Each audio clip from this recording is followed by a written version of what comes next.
ছোট মাছ রান্না করব আলু আর হচ্ছে যে ডাটা দিয়ে। ডাটাগুলো হচ্ছে যে কচি ডাটা, মানে ডাটা শাক নিয়ে আসছিল।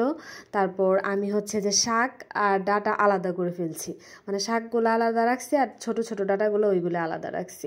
তো আলু কুচি দিলাম প্যানে একদম মাখায়া, তারপর আর কি রান্নাটা করব। প্যানে হচ্ছে ছোট মাছগুলা দিলাম, তারপর আলু কুচি দিলাম, তারপর হচ্ছে যে কচি যে ডাটাগুলা এগুলা দিলাম, তারপর পেঁয়াজ কুচি দিছি, কাঁচামরিচ ফালি দিলাম, এখন দিলাম হলুদের গুঁড়া, মরিচের গুঁড়া আর দিলাম লবণ।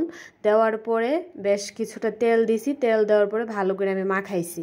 মাখায়া এখন আরও অনেকটা তেল দিছি, তেল দিয়ে এখন ঢাকনা দিয়ে চুলাটা অন করে দিলাম। আর এটাতে আমি জল দেই নাই, মানে জল দিব না আর কি। এই রান্নাটা জল ছাড়া করব, যার জন্য হচ্ছে যে তেলের পরিমাণটা আমি বেশি দিছি। তো ঢাকনা দিয়া তারপর কিছুক্ষণ পর হচ্ছে যে উল্টায় পাল্টায় নাড়াচাড়া দিতেছি। তো এটারও বেশ কিছুক্ষণ পর আলু আর ডাটাগুলো একদম ভালোভাবে সিদ্ধ হয়েছে। এখন আর ঢাকনা দিব না, ঢাকনা খুইলে আরও কিছুক্ষণ একটু নাড়াচাড়া কইরা এই যে এরকম লাল লাল হইলে, মানে ভাজা ভাজা হইলে, এই যে এখন হচ্ছে যে বাটিতে নিয়ে নিতেছি। মানে ভালোভাবে আর কি একদম ভাজা ভাজা করছি।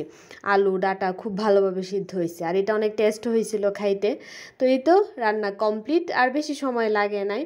তা আপনারা এটাকে কি বলেন কমেন্ট করে জানাবেন, ছোট মাছ ভাজা নাকি চচ্চড়ি?